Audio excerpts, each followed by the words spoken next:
As the Omicron variant surges throughout the United States, closer to home, Midtown High School students are facing new protocols and restrictions. We're doing twice a week testing and the online bathroom passes, and we're not allowed to work in the hallways anymore. After Atlanta Public Schools made the decision to start second semester virtual, Superintendent Dr. Lisa Herring sent an email outlining further safety guidelines for students returning to in-class instruction.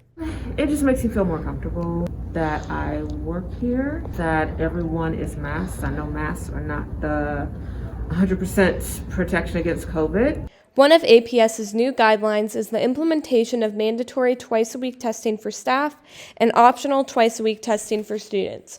Art teacher Brina Hargrove is happy these new guidelines are now in place. As a staff member, it is easy for me to get tested twice a week because that means I don't have to buy a test on my own. I can just get tested here at work. And I wish more of my students got tested. The addition of these guidelines brings comfort to many staff and students. I think that any measure is good because the idea is to keep all of us safe. Spanish teacher Liliana Ortegon believes these guidelines will control the spread of COVID in Midtown's community. I'm not sure if it will help to lower cases at the school level, but it will definitely prevent others or the spread of the COVID. In addition to widespread testing at Midtown, the use of the My Homework Hall Pass is being implemented more often. This app allows teachers to monitor the amount of students in the hallways during class time. But even with the use of this app, school still seems to be similar to last semester. It's really not as surface level as you would think it would look. Like, everything feels the same when you just are glancing over it, but then when you really start to think about it, you're like, oh, there are some things that are pretty different than last semester.